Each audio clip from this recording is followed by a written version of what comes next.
आप सभी को भारतीय नववर्ष की हार्दिक शुभकामनाएं। मैं निधि शिमाली आपके अपने इस YouTube चैनल में आप सभी का स्वागत करती हूं। आज मैं लेकर आई हूं मार्च माह के मेष राशि वालों के मासिक राशिफल की जानकारी। और ये माह बहुत ही विशेष है क्योंकि इस माह में दो बड़े पर्व आ रहे हैं। पहला पर्व होली का, जिसका हमें साल भर से इंतजार रहता है। रंगों के माध्यम से हम हमारे सभी द्वेष भाव, गिले शिकवे भूलकर सभी को रंग लगाते हैं और ये रंग हमारे जीवन में बने रहे, यही हम प्रभु से प्रार्थना भी करते हैं। ये रंगों का पर्व हमें बहुत कुछ सिखाता है कि हमें हमारे जीवन में किसी भी बैर को, किसी भी शत्रु को अपने जीवन में नहीं पालना चाहिए। शत्रुता अपने मन में किसी के लिए नहीं रखनी चाहिए। और रंग अगर हमारे जीवन में न हो तो हमारा जीवन ही सूना हो जाएगा। दूसरा बड़ा पर्व चैत्र नवरात्रि का आ रहा है, जिस दिन भारतीय नववर्ष की भी शुरुआत हो जाएगी। अब इन दो पर्वों की तिथि कौन सी है और कौन कौन से त्योहार इस माह में आने वाले हैं उसके बारे में जान लेते हैं। 4 मार्च को प्रदोष व्रत रखा जाएगा। 6 मार्च को होलिका दहन का पर्व बड़ी धूमधाम से मनाया जाएगा और 7 मार्च को पूर्णिमा और धुलंडी का पर्व मनाया जाएगा। 15 मार्च को शीतलाष्टमी का पर्व मनाया जाएगा। 22 मार्च को चैत्र नवरात्रि का पर्व बड़ी धूमधाम से मनाया जाएगा। हिंदू नववर्ष भी इसी दिन से प्रारंभ होने वाला है और साथ ही गुड़ी पड़वा का पर्व भी इसी दिन मनाया जाएगा। 23 मार्च को चेती चंद का पर्व मनाया जाएगा। 30 मार्च को रामनवमी आ रही है और 31 मार्च को चैत्र नवरात्रि समाप्त हो जाएंगे। अब ये तो हुई व्रत और त्योहारों की बात। अब ये महीना ग्रहों की स्थिति के हिसाब से किस प्रकार से खास है उसके बारे में जान लेते हैं। सबसे पहले बात करते हैं ग्रहों के राजा सूर्य की, जो कि वर्तमान में अपनी अति शत्रु राशि कुंभ में विराजमान है और 15 मार्च को वे मीन राशि में प्रवेश कर जाएंगे। वहीं बुध ग्रह की अगर बात करें तो वे वर्तमान में कुंभ राशि में विराजमान हैं और 16 मार्च को वे मीन राशि में प्रवेश करेंगे। 31 मार्च को वे पुनः मेष राशि में प्रवेश कर जाएंगे। मंगल ग्रह की बात करें तो वे वर्तमान में अपनी मित्र राशि वृषभ में विराजमान है और 13 मार्च को वे अपनी अति शत्रु राशि मिथुन में प्रवेश कर जाएंगे। गुरु ग्रह की बात करें तो वे इस पूरे माह अपनी खुद की राशि मीन में स्वग्रही होकर विराजमान रहेंगे। शुक्र ग्रह वर्तमान में उच्च के होकर मीन राशि में विराजमान है और 12 मार्च को वे अपनी मित्र राशि मेष में प्रवेश करेंगे। शनि ग्रह की बात करें तो वे इस पूरे माह स्वग्रही होकर अपनी मूल त्रिकोण की राशि कुंभ में विराजमान रहेंगे। राहु ग्रह की बात करें तो वे इस पूरे माह मेष राशि, जो कि उनकी सम राशि है, और केतु उनकी सम राशि तुला में इस पूरे माह विराजमान रहने वाले हैं। तो ये है इस माह की ग्रह गोचर की स्थिति। अब इन ग्रहों की स्थितियों का क्या इफेक्ट आपके इस माह पर पड़ेगा उसके बारे में जान लेते हैं। तो शुरू करते हैं मेष राशि वालों का मार्च माह का मासिक राशिफल। सबसे पहले मैं आपको ये बता दूं कि ये जो मैं आपको राशिफल दे रही हूँ ये चंद्र गणनाओं पर आधारित है और आपकी राशि और लग्न दोनों के हिसाब से समान रूप से प्रभावशाली भी है। आपके राशि स्वामी मंगल की बात करें तो वे इस माह की शुरुआत के अंदर अपनी मित्र राशि वृषभ में विराजमान रहेंगे और 13 मार्च को वे आपके तृतीय स्थान में आकर विराजमान हो जाएंगे। पहले तो वे अपने से एक घर आगे जाकर बैठेंगे तो वे आपको बहुत अच्छे परिणाम दिलवाएंगे। उसके बाद वे अपने से तृतीय जब जाकर बैठेंगे, यानी आपके पराक्रम भाव में बैठेंगे, तो आपके पराक्रम को बढ़ाएंगे। इस समय अपने गुस्से और अग्रेशन पर आपको नियंत्रण करके अपने जीवन में आगे बढ़ना पड़ेगा। इस समय आपकी वाणी से आप सबको मोहित करते हुए नजर आएंगे। कुटुंब में मान सम्मान बढ़ेगा। कोई विशेष कार्य इस समय आपका संपन्न हो सकता है। घर में मांगलिक कार्यक्रमों की रूपरेखा रखी जा सकती है। यदि विवाह के लिए आप अपना मनचाहा लाइफ पार्टनर ढूंढ रहे हैं तो ये समय आपको अपना मनचाहा लाइफ पार्टनर जरूर दिलवा देगा। इस समय राशि स्वामी बहुत अच्छी पोजीशन में है, तो थोड़ा सा अपने बल को, अपनी बुद्धि को और अपने सामर्थ्य को बढ़ाने का प्रयास करें।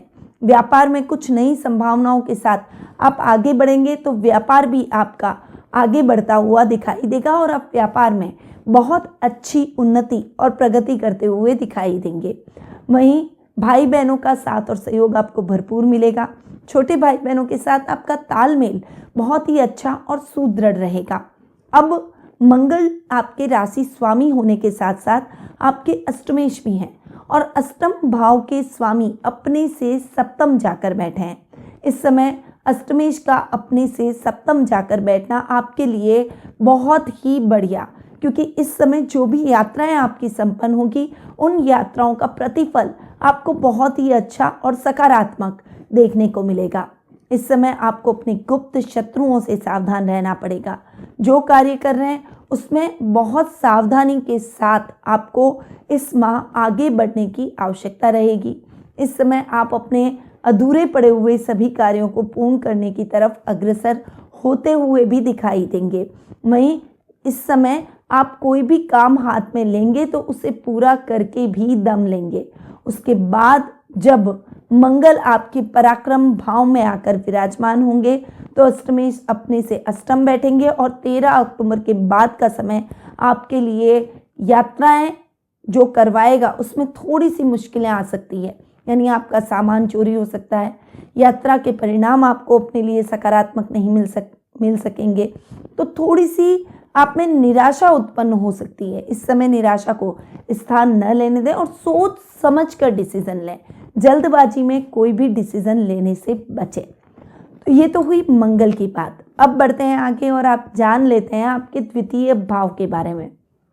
द्वितीय भाव के स्वामी हैं शुक्र, जो कि आपके द्वादश स्थान में जाकर विराजमान हो रहे हैं। द्वादश स्थान में वे उच्च के भी होंगे और ये जो शुक्र की पोजीशन है वो आपको 12 मार्च तक देखने को मिलेगी। शुक्र चूंकि आपके धनेश हैं और द्वादश स्थान में उच्च के हो रहे हैं, तो विदेशों से बहुत अच्छा लाभ प्राप्त होने की संभावना बनी हुई है। रोजमर्रा के लाभ में तो आपकी वृद्धि होगी ही, विदेशी कंपनियों के साथ आप बड़े बड़े सौदे करते हुए दिखाई देंगे। नौकरी पेशा लोग अगर बाहर जाकर एब्रॉड में कोई काम ढूंढ रहे हैं या ऑलरेडी वहां पर कार्यरत हैं, तो इस समय आपकी प्रगति के पूरे योग बने हुए हैं। आपके प्रमोशन के पूरे चांसेस बनते हुए दिखाई देंगे। अब शुक्र चूंकि 12 मार्च को अपनी मित्र राशि मेष में प्रवेश कर जाएंगे, और जब शुक्र अपनी मित्र राशि मेष में यानी आपकी राशि में प्रवेश करेंगे तब राहु के साथ जड़त्व योग का भी निर्माण करेंगे। तो इस समय आपको बहुत सोच समझकर निवेश करना है। जल्दी कंफ्यूजन में या किसी की बातों में नहीं आना है। बहुत शांति से अपने कार्यों को करते चले जाना है। आप जितना शांति से और आप डिसीजन लेंगे उतना ही परफेक्ट आपका डिसीजन होता हुआ दिखाई देगा और आपको उसके रिजल्ट भी बहुत ही पॉजिटिव मिलेंगे।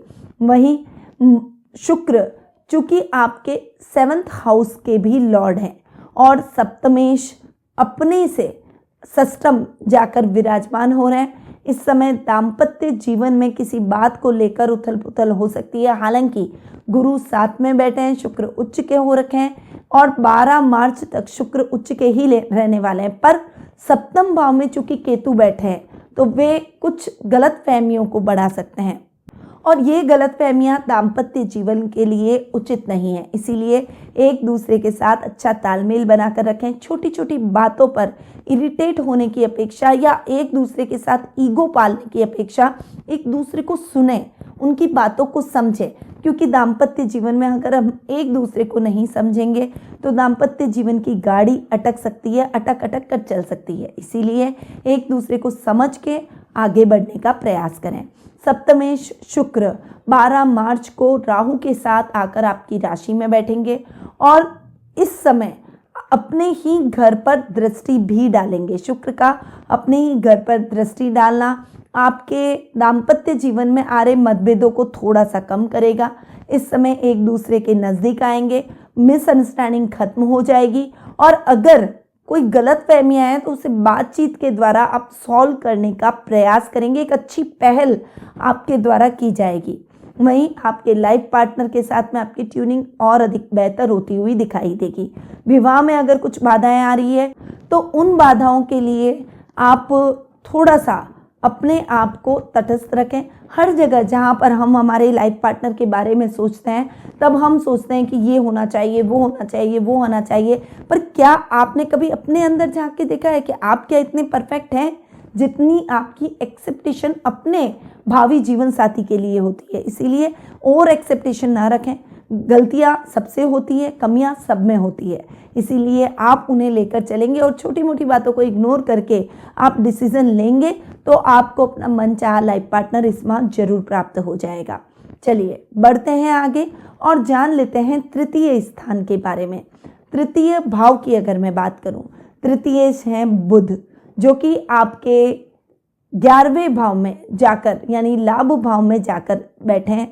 तृतीय यानी पराक्रमेश का अपने से नवम जाकर बैठना, त्रिक स्थान के स्वामी का त्रिक स्थान में जाकर बैठना बहुत अच्छे रिजल्ट आपको दिलवाता हुआ दिखाई देगा। बुध चूंकि आधे माह तक आपके तृतीय स्थान में जाकर लाभ भाव में जाकर विराजमान होंगे, यानी 16 मार्च तक यहाँ पर बैठेंगे, तो आपके बल, पराक्रम और बुद्धि में वृद्धि करेंगे। इस समय कोई भी डिसीजन लेते समय आप बहुत ज़्यादा जल्दबाजी में आगे नहीं बढ़ेंगे। इस समय आपके भाई बहनों का सपोर्ट भी आपको पूरा मिलता हुआ दिखाई देगा। आपकी इच्छाएं पूर्ण होगी। पैतृक संपत्ति संबंधी कार्यों का निपटारा हो जाएगा और उसका फैसला आपके पक्ष में ही जाएगा, यानी रिश्तों में भी मिठास रहेगी। प्रोफेशनल लाइफ में तो ये समय आपको अच्छे धन लाभ की परिस्थितियां जरूर दिलवाएगा। बुध 16 मार्च को चेंज हो जाएंगे और राशि परिवर्तन करते हुए आपके द्वादश स्थान में जाकर गुरु के साथ युति करते हुए दिखाई देंगे। और इस समय बुध और गुरु की जो युति होगी वो आपके कार्यों में, खासकर जो विदेशों से संबंधित कार्य कर रहे हैं उनके लिए ये समय बहुत ही अच्छा रहने वाला है। फिर बुध तृतीय अपने से दशम जाकर बैठेंगे और काम में अच्छी वृद्धि, आपके पराक्रम में वृद्धि, प्रसिद्धि में वृद्धि, और अगर आप अपनी हॉबी से अपने प्रोफेशन में आगे बढ़ रहे हैं तो उसमें आपको विशेष लाभ की परिस्थितियां इस समय देखने को मिलेगी। तो बुध के रिजल्ट आपको बहुत अच्छे ओवरऑल पराक्रम भाव के हिसाब से देखने को मिलेंगे। अब बुध चूंकि आपके रोग भाव के भी स्वामी हैं और रोग भाव के स्वामी आधे माह तक अपने से षष्टम जाकर बैठेंगे। बुध का अपने से षष्टम बैठना आपके लिए इतना अच्छा नहीं रहेगा। स्वास्थ्य संबंधी समस्याएं उत्पन्न हो सकती है, हकलाना, थोड़ा सा चीज़ें जल्दी भूल जाना, थोड़ा सा याददाश्त से संबंधित प्रॉब्लम या नर्व सिस्टम से संबंधित प्रॉब्लम या कोई शरीर में कोई क्लॉट हो जाना, ब्लड क्लॉट हो जाना, ऐसी समस्याएं बुध उत्पन्न कर सकते हैं। इसीलिए इन समस्याओं के प्रति बहुत ज़्यादा जागरूक रहें और यदि ऐसे रोगी हैं जो कि इन समस्याओं से गुजर रहे हैं उनको विशेष ध्यान रखने की आवश्यकता है। 16 मार्च के बाद का समय आपके लिए अच्छा रहेगा क्योंकि बुध चेंज होकर यानी राशि परिवर्तन करते हुए आपके द्वादश स्थान में आ जाएंगे और उसके बाद वे द्वादश स्थान में बैठकर अपने ही घर को देखेंगे। इस समय अपने घर के ऊपर बुध की दृष्टि आपके लिए बहुत ही सकारात्मक परिणामों को प्राप्त करवाएगी। इस समय आपके रुपए पैसे से संबंधित सारे कार्य निर्विघ्न संपन्न हो जाएंगे। कर्ज की स्थितियों से आपको मुक्ति मिलेगी। तो ये तो हुई बुध की बात। अब बढ़ते हैं आगे और जान लेते हैं सुख स्थान के बारे में। सुखे से चंद्रमा जो कि जल्दी जल्दी चेंज होते रहते हैं, परंतु इस समय आपको अपने कार्यों में बहुत सावधानी से आगे बढ़ना पड़ेगा क्योंकि आपके कार्यों में चंद्रमा की वजह से कुछ खलल उत्पन्न हो सकते हैं, जैसे डिसीजन गलत ले लेना, कुछ नुकसान की स्थितियां अचानक आपके जीवन में आ जाना, छोटी छोटी बातों पर बहुत जल्दी निराशा उत्पन्न कर लेना, गिव अप कर देना, ऐसी प्रवृत्ति जरूर आप में उत्पन्न होगी, परंतु आपको इस प्रवृत्ति से बचना भी होगा। अपने सामर्थ्य को बढ़ाइए, अपनी टॉलरेंस पावर को बढ़ाइए। आपकी सहनशीलता जितनी अच्छी होगी उतना ही आप अपने कार्यों को सुचारू रूप से कर पाएंगे। अधिकारी आपके कार्यों से प्रसन्नचित्त नजर आएंगे और आपको पूरा सपोर्ट करेंगे। वहीं इस समय कृषकों के लिए बहुत ही बढ़िया और उत्तम परिणामदायक समय रहने वाला है। इस समय आपको कृषि से संबंधित कुछ शुभ समाचारों की प्राप्ति होगी। वहीं अब हम आगे बढ़ते हैं और जान लेते हैं पंचम भाव के बारे में। पंचम भाव की अगर बात करें तो पंचमेश हैं सूर्य, जो कि आपके लाभ भाव में जाकर विराजमान है और 15 मार्च को वे चेंज होकर यानी राशि परिवर्तन करते हुए आपके द्वादश स्थान में आकर विराजमान हो जाएंगे। सूर्य का आपके द्वादश भाव में आकर बैठना आपके खर्चों में थोड़ी सी वृद्धि कर सकता है। अनर्गल खर्च से आपको बचना चाहिए। इस समय आपके करियर में आ रही बाधाएं आपको परेशान कर सकती है, परंतु जितना ज़्यादा आप संयमित होकर चलेंगे, करियर ओरिएंटेड रहेंगे, लक्ष्य के प्रति जागरूक रहेंगे, निश्चित रूप से आप अपने लक्ष्य को हासिल कर ही पाएंगे। इस समय आपके कार्यों में आ रही बाधाओं के साथ साथ संतान से संबंधित शुभ समाचारों की आपको प्राप्ति होगी। वहीं मेडिकल फील्ड से जुड़े हुए लोगों को इस समय विशेष लाभ की स्थितियां अपने अपने क्षेत्रों में देखने को मिलेगी। तो ये है सूर्य की स्थिति। अब बढ़ते हैं आगे और जान लेते हैं भाग्य स्थान के बारे में। भाग्येश की अगर मैं बात करूं तो भाग्येश है गुरु, जो कि आपके 12th हाउस में खर्च भाव में जाकर विराजमान हो रहे हैं। खर्चों को तो वे कम कर रहे हैं, परंतु भाग्य से संबंधित कार्यों को अटका रहे हैं। यानी जिन कार्यों में आपके लक फैक्टर काम करते हैं वो कार्य अटक सकते हैं। कर्मशील अधिक बनना पड़ेगा। जितनी अधिक मेहनत करेंगे उस हिसाब से आपको रिजल्ट मिलेगा। भाग्य के भरोसे बैठना आपको त्याग देना चाहिए। इस समय आपके धर्म कर्म के कार्यों में आपकी रुचि बढ़ेगी। आध्यात्मिक भावों से आप भरे रहेंगे। परिवार के साथ कोई धार्मिक स्थल की यात्रा संभव है। सामाजिक कार्यक्रमों में आपकी भागीदारी बढ़ेगी और समाज सेवा जैसे कार्यों से आप जुड़ने का प्रयास करेंगे। अब गुरु चूंकि आपके 12th हाउस के भी लॉर्ड हैं, तो खर्च भाव के स्वामी अपने ही घर में स्वग्रही होकर बैठे हैं। ये आपके खर्चों में थोड़ी सी कमी लाने का प्रयास करेंगे। वैसे भी गुरु के साथ सूर्य आ जाएंगे, बुध आ जाएंगे, तो वे आपके खर्चों को नियंत्रित करते हुए दिखाई देंगे। इस समय विदेशों से संबंधित अगर कुछ काम करते हैं, जैसे इंपोर्ट एक्सपोर्ट का काम हो गया, हैंडीक्राफ्ट का कोई काम हो गया, या कोई किसी भी प्रकार का ऐसा कार्य जिसमें विदेशी करेंसी आती हो, तो ऐसे कार्यों में आपको बहुत अच्छा रिजल्ट, सकारात्मक परिणाम देखने को मिलेंगे। सहकर्मियों के साथ तालमेल अच्छा होगा और एक टीम वर्क की तरह काम करेंगे, तो बॉस भी आपके कार्यों से प्रसन्नचित नजर आएंगे।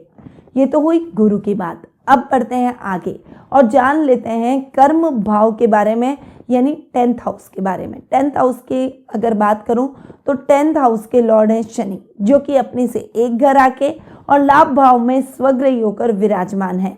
शनि का लाभ भाव में स्वग्रही होकर बैठना और कर्म भाव का स्वामी होना, उससे अपने से एक घर आगे बैठना, ये दोनों ही परिस्थितियों में शनि के रिजल्ट बहुत ही शानदार और अच्छे आपको देखने को मिलेंगे। कुछ काम जो आपके अधूरे रह गए हैं वो इस समय द्रुत गति से संपन्न होंगे। कामों में आ रही दिक्कतें, परेशानियां समाप्त हो जाएगी। अधिकारियों का साथ और सहयोग आपको भरपूर मिलेगा। पिता का साथ और सानिध्य भी इस समय आपको प्राप्त होता हुआ दिखाई देगा। इस समय विद्यार्थी वर्ग का अगर कोई रिजल्ट आना है तो वो रिजल्ट आपके लिए सकारात्मक रहेगा। पढ़ाई में आपकी मेहनत रंग लाएगी और जो लक्ष्य आपने अपने लिए निर्धारित किया था उस लक्ष्य को साधने में आप सफल होते हुए दिखाई देंगे।